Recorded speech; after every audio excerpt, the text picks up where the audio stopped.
नमस्ते। तो बिजनेस की दुनिया में सिर्फ चलना है या दौड़ना है? अगर दौड़ना चाहते हैं ना, तो ये चैप्टर आपके लिए एकदम परफेक्ट सर्वाइवल गाइड है। आज हम लोग चैप्टर 3 यानी बिजनेस एनवायरनमेंट के सारे राज खोलने वाले हैं। तैयार हैं? चलिए एक सेकंड के लिए सोचते हैं। मान लीजिए आपने एक नया मस्त सा कैफे खोला।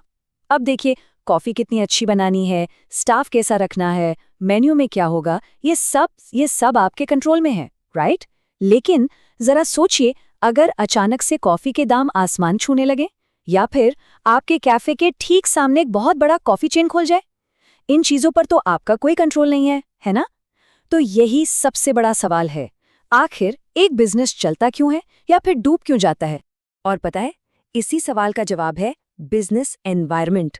बहुत सिंपल शब्दों में अगर समझे ना, तो ये वो सारी बाहरी ताकतें हैं, वो सारे एक्सटर्नल फैक्टर्स हैं जो आपके बिजनेस पर असर तो डालती हैं, लेकिन जिनके ऊपर आपका जीरो कंट्रोल होता है।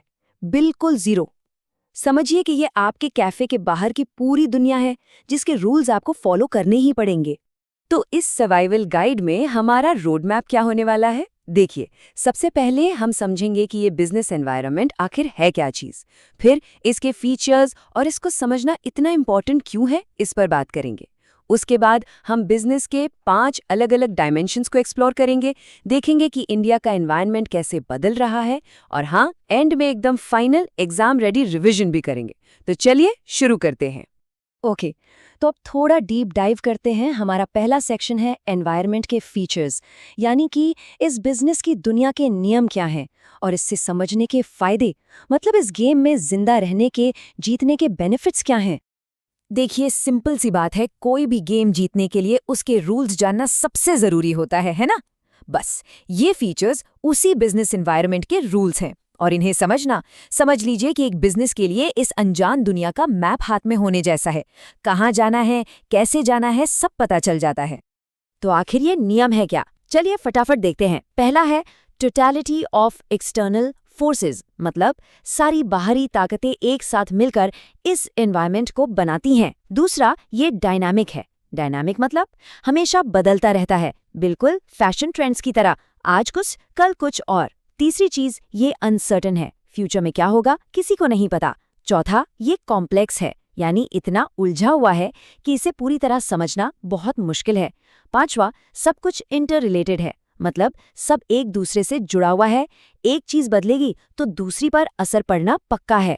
और आखिरी, रिलेटिविटी, मतलब हर जगह का एनवायरनमेंट अलग होता है।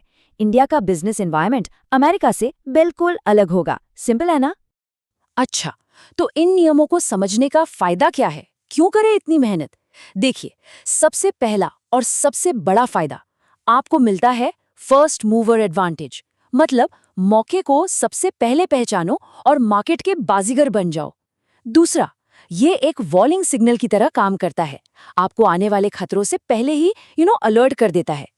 तीसरा, इसकी मदद से आप यूजफुल रिसोर्सेज जैसे पैसा, लोग, मटेरियल सब सही जगह से टैप कर पाते हैं। आप तेजी से हो रहे चेंजेस से डील करने के लिए हमेशा तैयार रहते हैं। और सबसे इंपॉर्टेंट, ये सही प्लानिंग और पॉलिसी बनाने का बेस तैयार करता है। एकदम सीधे शब्दों में कहूं तो ये आपके बिजनेस का कंपास है, सही दिशा दिखाता है।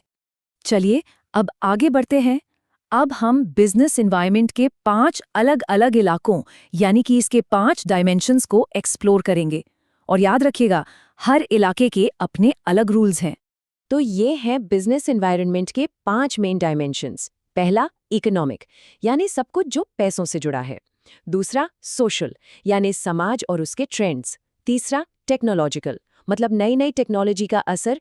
चौथा, पॉलिटिकल, यानी सरकार और उसकी पॉलिसीज। और पांचवा, लीगल, मतलब देश के कायदे कानून। चलिए अब एक एक करके इन सबको थोड़ा डिटेल में समझते हैं। सबसे पहले बात करते हैं इकोनॉमिक एनवायरनमेंट की। इसमें आते हैं देश के इकोनॉमिक सिस्टम्स। समझने के लिए 3 टाइप देखते हैं। एक होता है कैपिटलिज्म, जैसे कि यूएसए में, जहां फोकस सिर्फ और सिर्फ प्रॉफिट पर होता है और प्राइवेट कंपनीज मालिक होती हैं। इसके बिल्कुल ऑपोजिट है सोशलिज्म, जैसा क्यूबा में। वहां सब कुछ सरकार के हाथ में होता है और फोकस सोशल वेलफेयर पर। और फिर आता है हमारा इंडिया, जो है एक मिक्स्ड इकोनॉमी। यहाँ प्राइवेट और सरकारी दोनों मिल के काम करते हैं, मतलब प्रॉफिट भी कमाना है और सोशल वेलफेयर का भी ध्यान रखना है। अब आते हैं सोशल एनवायरनमेंट पर। ये है समाज का यानी सोसाइटी का एनवायरनमेंट। इसमें क्या क्या आता है? देखिए, हमारे त्योहार जैसे दिवाली आती है तो मिठाई और कपड़ों की सेल्स एकदम से बढ़ जाती है। फिर आती हैं हमारी वैल्यूज, जैसे इक्वालिटी की वैल्यू कहती है कि सबको काम के लिए बराबर सैलरी मिलनी चाहिए। और सबसे important, social trends. For example, आजकल हेल्थ और फिटनेस का जो ट्रेंड चल रहा है, उसकी वजह से जिम्स और ऑर्गेनिक फूड का मार्केट सोचिए कितना ग्रो कर गया है। इसका मतलब साफ है, जो बिजनेस समाज के इन बदलावों को समझ गया, उसने अपने लिए नए मौके बना लिए। तीसरा है टेक्नोलॉजिकल एनवायरनमेंट। पता है, टेक्नोलॉजी में एक छोटा सा बदलाव पूरी की पूरी इंडस्ट्री बना भी सकता है और खत्म भी कर सकता है। इसका सबसे क्लासिक एग्जाम्पल, फोटोकॉपियर मशीन। जब ये मार्केट में आई तो बेचारे कार्बन पेपर का बिजनेस ही पूरा का पूरा बंद हो गया। सोच के देखिए, टेक्नोलॉजी इतनी पावरफुल होती है। अब चौथा डायमेंशन है पॉलिटिकल एनवायरनमेंट। देखिए, देश में शांति है या नहीं, सरकार स्टेबल है या नहीं, और सरकार की पॉलिसीज कैसी हैं, ये सारी चीजें बिजनेस पर सीधा असर डालती हैं। एक रियल लाइफ एग्जाम्पल देती हूँ। 1977 में इंडिया की गवर्नमेंट पॉलिसीज इतनी स्ट्रिक्ट हो गईं कि कोको कोला जैसी इतनी बड़ी कंपनी को देश छोड़कर जाना पड़ा था। सोचिए, ये होता है पॉलिटिकल एनवायरनमेंट का इम्पैक्ट। और पांचवा और आखिरी डिमेंशन है लीगल एनवायरनमेंट। सिंपल भाषा में, देश के कायदे कानून। और सुनिए, इन्हें मानना हर बिजनेस के लिए जरूरी है। इसमें कोई चॉइस नहीं है, ये नॉन नेगोशिएबल है। जैसे लेबर लॉज के हिसाब से सभी वर्कर्स को सही सैलरी देना ही होगा, आप इससे बच नहीं सकते। तो ये वो पक्के रूल्स हैं जो गेम खेलने के लिए सबको फॉलो करने ही पड़ेंगे, पीरियड। तो अब जब हमने इन पांचों डायमेंशंस को समझ लिया है, अब देखते हैं कि पिछले कुछ सालों में खास तौर पर इंडिया का बिजनेस एनवायरनमेंट कैसे बदला है। चलिए बात करते हैं देश में आए कुछ बहुत बड़े बदलावों की। इंडिया की रीसेंट इकोनॉमिक हिस्ट्री में कुछ इकोनॉमिक अर्थक्वेक्स आए हैं जिन्होंने सब कुछ हिलाकर रख दिया है। 1990 में देश एक बहुत बड़े आर्थिक संकट में था। फिर 1991 में इसे ठीक करने के लिए आई न्यू इकोनॉमिक पॉलिसी, जिसे हम सब एलपीजी रिफॉर्म्स के नाम से जानते हैं। और फिर 2016 में हुआ डीमोनेटाइजेशन, जिसने तो पूरे फाइनेंशियल लैंडस्केप को ही बदल कर रख दिया। तो एलपीजी में एल का क्या मतलब है? L for liberalisation. इसका सिंपल सा मतलब था लाइसेंस राज को खत्म करना।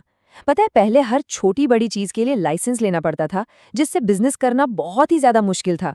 लिबरलाइजेशन ने उन बेकार के कंट्रोल्स को हटाकर बिजनेसेस को काम करने की आज़ादी दी।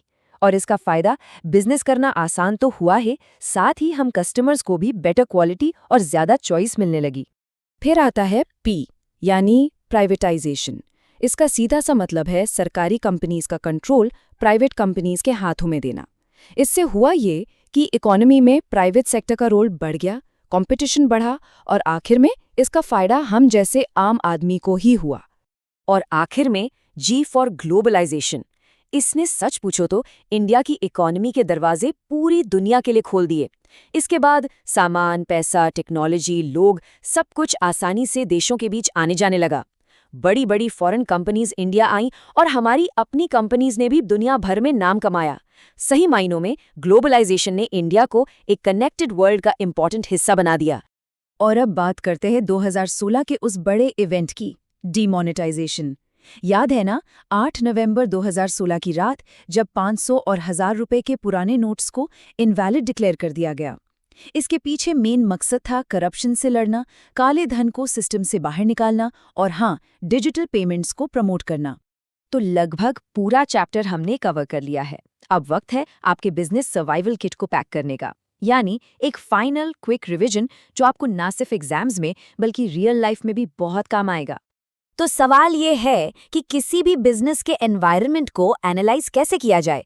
इसके लिए ये 4 सिंपल स्टेप्स फॉलो कीजिए। स्टेप 1, सबसे पहले एनवायरनमेंट को ठीक से स्कैन कीजिए, मतलब उसके फीचर्स को समझिए। स्टेप 2, फिर उसमें से अपने लिए अपॉर्चुनिटीज यानी मौके और थ्रेट्स यानी खतरे दोनों को पहचानिए। स्टेप 3, फिर उन 5 डायमेंशंस को, पॉलिटिकल, इकोनॉमिक, सोशल, टेक्नोलॉजिकल और लीगल, को गहराई से एनालाइज कीजिए। और आखिर में स्टेप 4, इस पूरे एनालिसिस के बेसिस पर अपने प्लान्स और पॉलिसीज को बदलते हालात के हिसाब से अडेप्ट कीजिए, यानी बदलिए। ये फ्रेमवर्क हर बिजनेस के लिए सुपर इम्पोर्टेंट है। और अब जाते जाते एक आखिरी सवाल सिर्फ आपके लिए। हम सब इसके गवाह हैं, ये जो ऑनलाइन एजुकेशन का जोरदार ट्रेंड चल रहा है, इसने इंडिया के सोशल और टेक्नोलॉजिकल एनवायरनमेंट को आखिर कैसे बदला है? इस पर ज़रूर सोचिएगा, क्योंकि इससे आप इस चैप्टर के सारे कॉन्सेप्ट्स को अपनी रियल लाइफ से डायरेक्ट कनेक्ट कर पाएंगे।